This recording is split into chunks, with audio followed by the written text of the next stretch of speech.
Whether you're just starting out as a new school social worker or you're looking to refresh your toolbox and office, you've come to the perfect video. I'm a school social worker and I'm here to share some things in my toolbox and in my office that I found to be really helpful.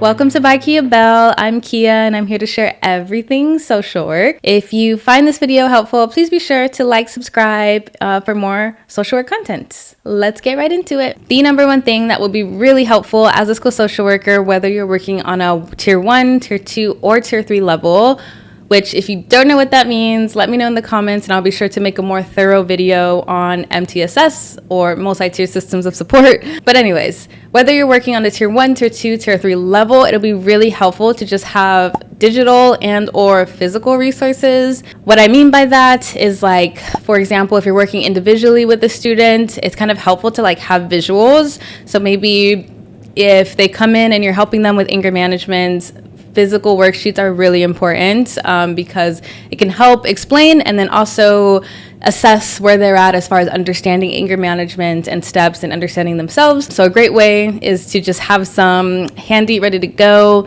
printed, or if it's digital, something to print really quickly so that you can use them in sessions. Or even if you're working in a small group, having worksheets is really helpful, or it helps me particularly for classroom lessons. As a school social worker, you're most likely going to be doing classroom lessons on social emotional learning. We're not teachers, so we don't really know how to properly lesson plan. So that's really when some resources and help from other people can be really helpful in creating your lessons. I personally love Teachers Pay Teachers. I think they're really budget friendly, affordable, and really great content on there for several different topics. So let me give you just a rundown of some things that I've done from Teachers Pay Teachers and how I look up some lessons or worksheets. So you're just going to type in teacherspayteachers.com and it'll bring you to the homepage. As you can see, I've made a couple purchases. This first one was actually a bundle, so I got 4 lessons out of it, and then an active listening, one classroom lesson that came with some worksheets. Searching, super easy. Just put in the topic that you would like a lesson for, and it gives you various options, all reasonably priced. As you can see, this one's $3, $4, $5, and you can also filter out for a certain grade or subject. That's Teachers Pay Teachers, but there's obviously much more resources out there as far as getting worksheets.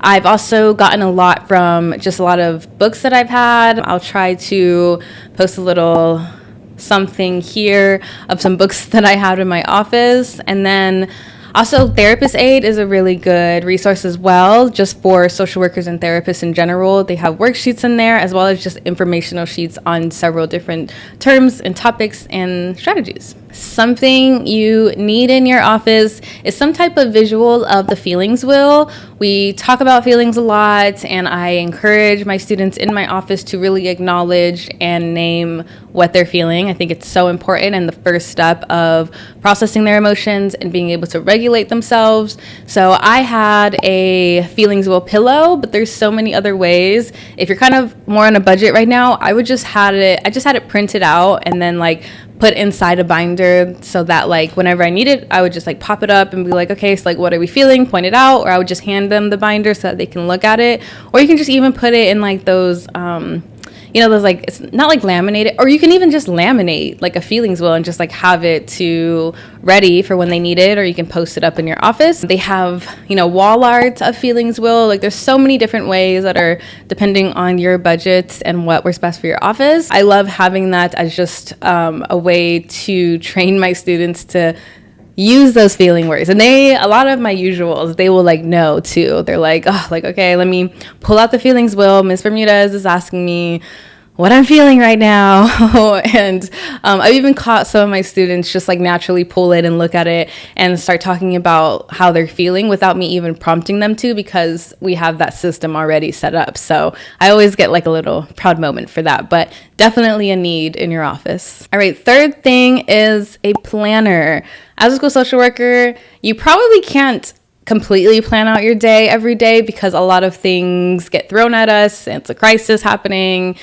or whatever situation's happening on campus that you didn't really know that was going to happen. But it's still important to have a planner so that you could try your best to be organized and keep up with important dates and important cases and important meetings, which there's going to be a lot of meetings, right? You're most likely going to be part of like the special ed team, the administration team works with you, and then oftentimes teachers, when they're having behavioral problem students, they'll meet with you too to collaborate on how to best address these situations in the classroom. So just having a planner is something that you can say like, okay, every Monday I meet with this student. This Thursday, I know I have a IEP meeting. Wednesday, I have a meeting with admin.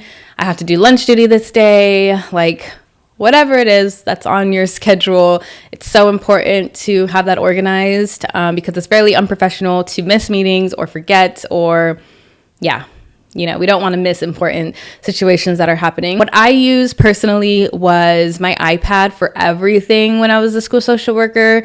I used GoodNotes and I just bought like a planner on it that I felt worked best for my style of organization. Every day I would just put like priority of what I needed to get done that day. And then obviously for the whole month, I put in certain meeting dates or events that are happening on campus so that I know and don't miss those things. But a lot of people still use paper pencil, which I get. It can be really helpful. So if you're a paper pencil person, get you a physical planner. Or if you're more of an iPad girly or guy, get you a digital planner on your iPad. That's my personal go-to. Another important thing to include in your office are games and activities to do with students. If you think that a student is just going to walk in, meet you for the first time, and just start opening up about what's going on in their life and their school and their friends, there are some occasions, actually, I won't say that. There are some occasions where I have students who are super eager and like, yes, I've been wanting to talk to somebody. I can't wait. But there's also students who are so mute and like, I don't know you. I'm not going to tell you everything. You're a stranger to me. So I've had both extremes and I've had some in between. So it's just really helpful to like have some type of engaging game that can like build rapport. So you can go as budget friendly as just like basic games like Uno or Jenga. I started out with Jenga and like what I did was you can add things to the blocks and I think I really liked that aspect of it. So you can put like emotion words and whatever block you pull, you have to talk about a time you felt that way or what that word means to you, what that word looks like, act it out. Maybe for the little ones, act out being confused or happy or embarrassed or something like that. So those are some good ones too. Even with Uno, you can kind of incorporate like some feeling words with different colors. Be creative about like those usual type of games. Now, once you are able to kind of build up a budget to start investing into like games and activities, I'm going to share a website that I love to get mine, but also Amazon's amazing too. If you go to my Amazon storefront, which I will link in my description, I have some games that I have personally bought and used in my office. Go to playtherapysupply.com. It'll bring you to this front page. As a school social worker, I primarily focus on the school counseling tab where it'll break it down by grade. I work with middle school and high school, but there's elementary and pre-K options as well. And it also breaks it down by topic. I just love the different categories it offers if you're trying to search for a specific type of game or trying to teach specific skills. I have gotten a lot of these games. I have like 5 or 6 thumb balls. I think they're really great for groups and individual sessions where you're trying to build rapport or talk about different topics. I've gotten this talking, feeling, doing game. I love the Totika blocks because it comes with different cards and you can switch the category of cards. Yeah, there's just a lot of great options. I would definitely recommend. I love activities and games, whether it's first meeting somebody or even if like I've been meeting with somebody, a student for a little bit of time and we just want to have like a more chill, relaxed session. I like to pull out a game or they'll even ask me like, oh, miss, can we play a game today? And I don't mind that because the game is always including some type of aspect of like social and emotional learning. So yeah, really love that website. I think it's really perfect for school social workers and therapists or even school counselors. Oftentimes what I'll do is like if I find something on there, I'll look for it on Amazon and see if it's cheaper on Amazon. So I hope you find that website to be as helpful as it was to me. Something else that's important is just to set a vibe of your office. Like that, if there's one thing that I loved about having my office is being able to like design it and be as creative as I want to set the vibe that I felt my students will really love and appreciate. So number one thing that I never did was turn on like the ceiling lights, or I think they're called floodlights. I don't know. They're just so freaking bright. And like, I feel like when it's a bright room, like I just, I don't know, like it just gives me a different type of vibe. So I always kept the lights off, but I always had like some type of mood light in the room so that it's not completely dark in there, right? We don't want that. So I'd actually have this good vibes only sign in there, and it's so bright that it actually like kind of lights up the room a lot. And that's like really the only thing I would have on. The kids loved it because, I think neon lights are the thing right now. Some other things is just like wall art that is really positive, uplifting, calming, like kind of neutral colors for myself. I like more neutral colors with like a pop of color here and there. And these little sayings that are like really encouraging, like maybe positive affirmations or some type of motivational word or phrase or quotes and stuff. So that even when they're just looking around, they're getting a sense of still like positivity in the room. I will also say like having some type of comfy chair. I had like this chair that I got from Costco that's really comfy, and then I had like 2 basic chairs for when like parents or admin or teachers come in to speak. They can also sit on like a regular chair and not just this like little fun chair. So it's good to have a little bit of both if you have that flexibility. I would also just have like fidgets available to them on several different areas where they sit, so that like those students who are a little bit more anxious, or like my kids who have ADHD, that is really helpful to them too. Or like a little Zen garden. I have that like in the middle desk or like right in front of them, and I always see them playing with it. I would also see some of like the staff members start to play with it too when they're in there, and I always love that and find that kind of funny. And then just kind of having like some type of like plush. So my thing was the Feelings Will pillow. They kind of liked, I feel like it's, they put it on their lap and kind of hug it.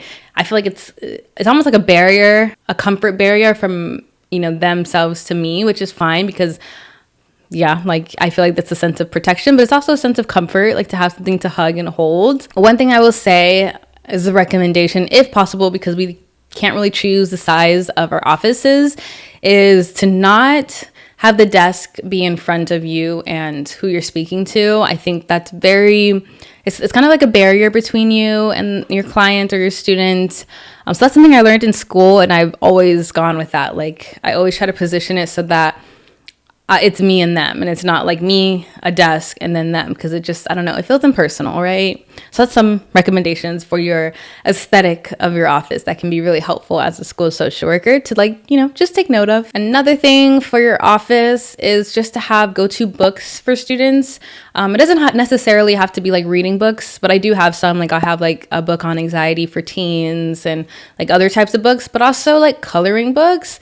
I find it really helpful when kids are like doing something active or physical and we're also talking. You'd be surprised the difference, because when you're sitting there and you're in your desk or you're in your chair and they're in their chair and you're just looking at each other and you're trying to talk about whatever situation's going on or whatever skills you're working on them with, it's a little intimidating and just kind of like uncomfortable sometimes. So if I don't have any worksheets that are pertinent to the activity, or sometimes if it's like a situation where a behavioral incident happened, I'm not going to play games with them, because then they think like, oh, well, if I get the teacher upset, then I can go and play games with Miss B. I don't want that. So another thing that I'll do is like I'll have coloring books. So I'm like, okay, we need to calm down for a moment, so let's color. And then as they're coloring, I'll kind of ask them the situation that happened and, process whatever happened, sharing some insights and what they can do differently next time. So I'm coloring. It's not a punishment, of course, but it is a way to kind of get them calm and talking at the same time. So just kind of having those resources readily available for students is really helpful. I find that my students also love that. Like they're so comfortable in my office that they'll just go grab a book, start opening and reading it, or go grab the coloring book and the color pencils and everything, because they know it's there and they're just going to like help themselves to it, which I personally don't mind. I don't know, that might be a little controversial. Some social workers may have like a different way to run their classroom or their office, and that's fine. All right, 7th is having a way to like organize everything. So again, kind of like the planner, but more so a detailed type of documentation. I personally use Google Sheets, and I'll share how that looks like right now. Okay, we are on Google Sheets, and as you can see on the bottom, I have my key where it just gives some basic important information for myself, like the tier levels. At our school, we have several different types of school, like we have online, day school, and then a couple special schools within or programs within. And then the different tiers, their levels, the interventions that could go with that particular tier level. Quarter 1, quarter 2, quarter 3, quarter 4. Some IEP students that I have on my caseload, my overall caseload, and then I can't show you the rest, but basically it'll have each student's objective, particularly if they're on an IEP, so that I could refer back to it when I need it. So we'll just go to quarter 1. I erased everything, and I just have like a little test section. So on the top, I have the date, last name, first name, grade, the school they're in, the time that I met with them, the notes, tier level, if there was a referral, and this is for myself. We have to document on Infinite Campus. So if I've documented, I will put yes, and if I have not yet done so, then I'll just pretty much leave it blank. So that's pretty much it. Here's my test section. I put the date, last name, first name, grade, the time I met with them, and we reviewed coping strategies and engaged in Me Magnets activity. And yeah, that's pretty much how I do my notes. So that's how I stay organized as far as documentation. It may look a little different for everybody and what your school requires of you to document. And also just for yourself, like what do you find important to keep note of for every student or every situation or your day to day. But also you can do it through a physical notebook.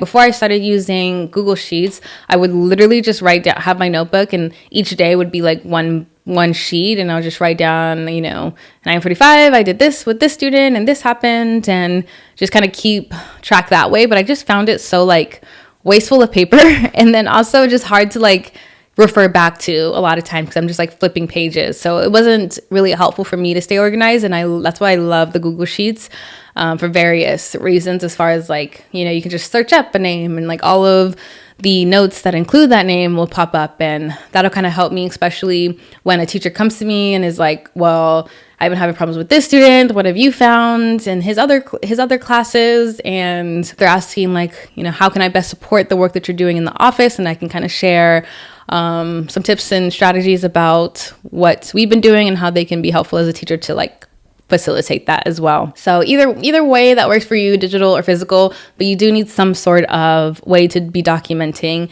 those interactions and progress. Another important thing to have as a school social worker, and it took me a few years to really compile this desk or this drawer in my office, is just an emergency drawer.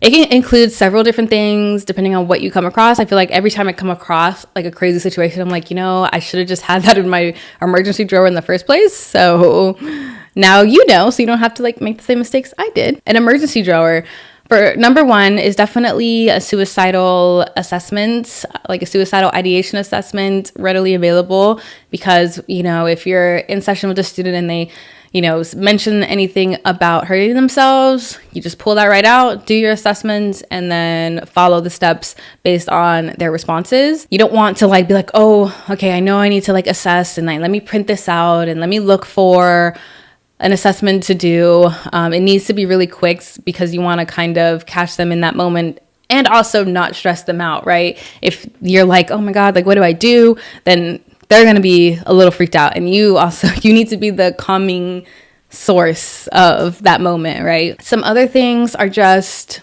basic first aid items, bandages, wipes, things like that. You also need some snacks just in case they're stuck in your office for several hours. You need to be able to give them some snacks, or if they pass out and they just need some sugar, having some fruit juice or something readily available can be really helpful. Things like pads and tampons or hygiene items. I just have a whole bag of them. So toothbrush, deodorant, body wash, things like that they would need just in case. And then a reference sheet of just crisis hotlines and phone numbers that you may need. So if I need to make a CBS call, just pull that thing right out and that number's right there. That's what I've accumulated over the years, but of course there's many more that you can add to that. And if you do have something I didn't mention, then definitely add it in the comments. I think it could be helpful for somebody else to know or add to their emergency drawer. Lastly, it's just having some sort of like student incentive basket. I put a lot of goodies in mine, so like candy or stickers or little fidgets that they can use, because when they come in and we're talking or we're following up and they do something really great or something great happens or a teacher let me know of some improvements, then next time I see them, I'll be sure to give them some positive things and positive reinforcements, letting them know like how great they're doing, that I'm acknowledging that and I'm noticing those things. And I think it's just encourages it to grow, right? The more they make more great decisions, and that's what we want, right? You want to encourage them and be their motivator, because, you know, these kids just don't have many great motivations in their lives sometimes, and we need to be that one cheerleader behind them, encouraging them to do great things in life and just let them know that it's being noticed. So I just make sure to let them know how proud I am, and I show it through giving, because that's my love language, just gift giving. Oh, another thing that I wanted to add it's just a U drawer as a school social worker. I cannot tell you how many times I have broke down and cried in my office, or I go to my coworker and cry in her office because they're just having a really hard day or a hard week. And so you just need a drawer for you, whatever helps you in that moment. A stress ball, a book, a journal, a gratitude list, something that would just help you in those moments when you're feeling really down. You're there to help other people, but you can't help them if your cup is not filled. So that's my last little tidbit of something you should add to your office. So that's my school social work toolkit. I hope you enjoyed and I hope it was helpful. I know these are kind of like the basic things that you would need. And honestly, every school social worker is a little different because the needs of the school are different, and that's what we're there for, is based on the needs of our school. So if you have something that you would like to share that you have in your school social work office, please be sure to comment below, because you can help somebody else create the best school social work office and be the best school social worker they can be. I hope you found this video helpful. Please be sure to like, subscribe for more social work content, and let me know in the comments if there's anything else, any other topics that you would find helpful. Thanks.